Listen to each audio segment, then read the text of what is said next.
The story that made me smile is the Shelley Bay Ladies Swimming Circle. It's a brilliant, heartwarming tale of friendship, fun. It's set on Australia's Gold Coast, so you get a real feeling of warmth as well. It's really light-hearted, a great one if you just want to lose yourself in a wee bit of something different. Definitely worth a read.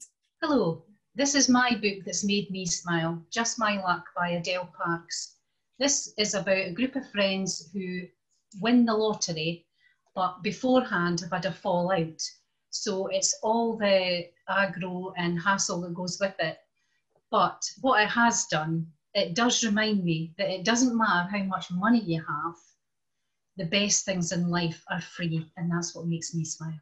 My current read, The Switch by Beth O'Leary, is really making me smile right now. It's about overachiever Lena, who's ordered to take a 2-month sabbatical from her work after blowing a really big presentation. So she decides to escape to her grandmother Eileen's house for a bit of rest. Now, Eileen, the grandmother, is newly single and she's nearly 80, and she wants a second chance at love.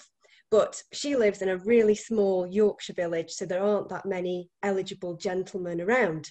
So they decide to swap, hence the title. So Eileen goes to live in London to look for love, and Lena is meanwhile looking after everything in the little village. So the plot is nothing new, but it's really wholesome, it's endearing, it's what everyone needs in their lives right now. And I'm loving the older characters, they're hilarious and charming, and it's a real treat so far.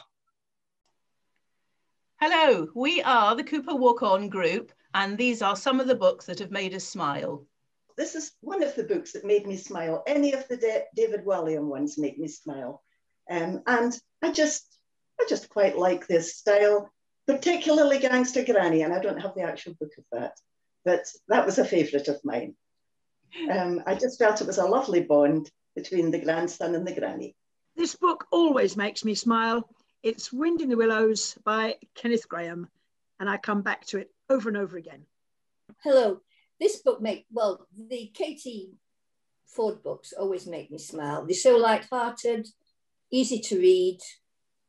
There's nothing nasty about them at all, which I enjoy. This is a book that makes me smile. I just dipped into it to see if it was humorous, not having read it for a long time, and I read it to the end. This is a book that made me smile, The Secret Life of Cows. Having lived on a farm all these years, I just find it so intriguing to look at the cows in the field and just wonder what they're doing. This is a book by Gervase Finn, a Yorkshireman who writes the most excruciatingly funny stories about his earlier life as a school teacher. I've read all of his and everyone is brilliant. I really enjoyed reading this book. It's Anne of Green Gables. I read it about 60 years ago. It was first published in 1907 and it's still relevant for young girls today. It really made me smile, and I'm encouraging my granddaughter, Mary, to read it because it's just lovely, just really nice. This book made me smile because of the antics of the quirky main character and his attempts to find love. In the end, he gets into all sorts of mischief, but finds love despite himself. This book made me smile because it's a really interesting read, and I love animals, and there's some lovely animal stories in it. It always makes the crime reading group smile when they get a book that they find guilty of being a good read.